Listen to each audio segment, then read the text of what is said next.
a victory yet, but the numbers tell us it's clear. Tell us a clear and convincing story. We're going to win this race. Just look at what has happened since yesterday. 24 hours, we were behind in Georgia. Now we're ahead, and we're going to win that state. 24 hours ago, we were behind in Pennsylvania, and we are going to win Pennsylvania. And now we're ahead, but we're winning in Arizona, we're winning in Nevada, and in fact, our lead just doubled in Nevada. We're on track to over 300 electoral votes, electoral college votes. And look at the national numbers. We're going to win this race with a clear majority of the nation behind us. We've gotten over 74 million votes. Let me repeat that, 74 million votes. That's more than any presidential ticket has ever gotten in the history of the United States of America. And our vote total is still growing. We're beating Donald Trump by over 4 million votes. And that's a margin that's still growing as well. One of the things I'm especially proud of is how well we've done across America. And we're going to be the first Democrat to win in Arizona in 24 years. We're going to be the first Democrat to win Georgia in 28 years. And we've rebuilt the blue wall in the middle of the country that crumbled just 4 years ago. Pennsylvania, Michigan, Wisconsin, the heartland of this nation. I know watching these vote tallies on TV moves very slow, and as slow as it goes, it can be numbing. But never forget, the tallies aren't just numbers. They represent votes and voters, men and women who exercise their fundamental right to have their voice heard.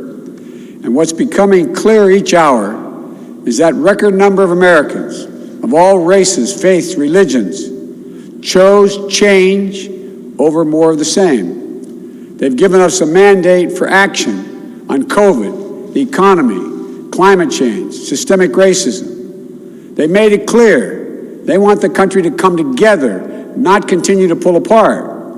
The people spoke, more than 74 million Americans, and they spoke loudly for our ticket. But while we're waiting for the final results, I want people to know we're not waiting to get the work done and start the process.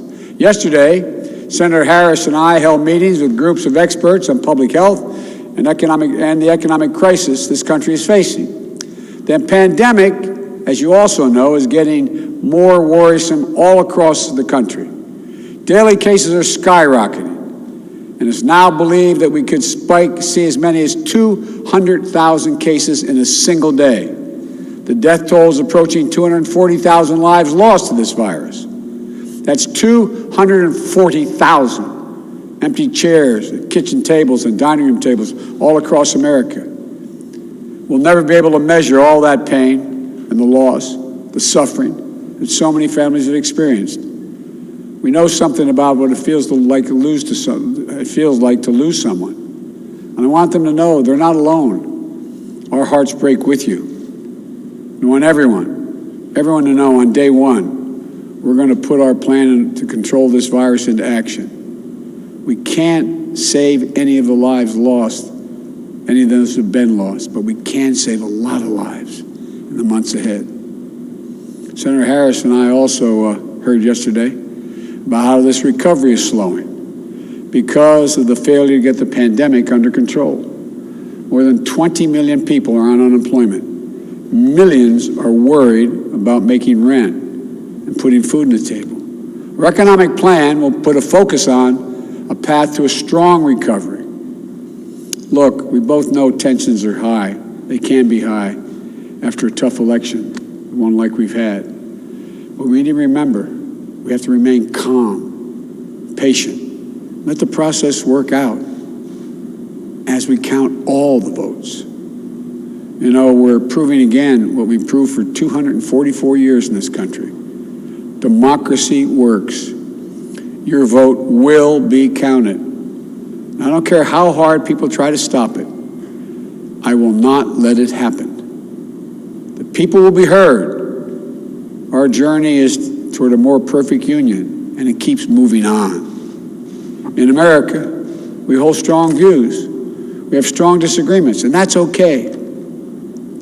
Strong disagreements are inevitable in a democracy, and strong disagreements are healthy. They're a sign of a vigorous debate, of deeply held views. But we have to remember, the purpose of our politics isn't total, unrelenting, unending warfare. No, the purpose of our politics, the work of the nation, isn't to fan the flames of conflict, but to solve problems, to guarantee justice, to give everybody a fair shot, and to improve the lives of our people. We may be opponents, but we're not enemies. We're Americans. And no matter who you voted for, I'm certain of one thing. The vast majority of the almost 150 million Americans who voted, they want to get the vitriol out of our politics. We're certainly not going to agree on a lot of issues, but at least we can agree to be civil with one another. We have to put the anger and the demonization behind us. It's time for us to come together as a nation to heal. It's not going to be easy, but we have to try. My responsibility as president will be to represent the whole nation. And I want you to know that I'll work as hard for those who voted against me as those who voted for me. That's the job. That's the job.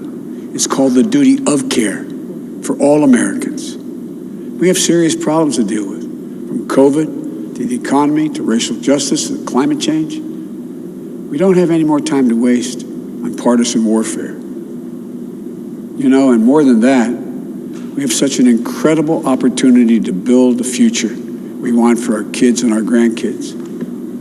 I've said many, many times, I've never been more optimistic about the future of this nation. There is no reason we can't own the 21st century. We just need to remember who we are. This is the United States of America. And there's never been anything we've been unable to do, unable to accomplish when we've done it together. I hope to be talking to you tomorrow. I want to thank you all, and may God bless you, and may God protect our troops. Good night.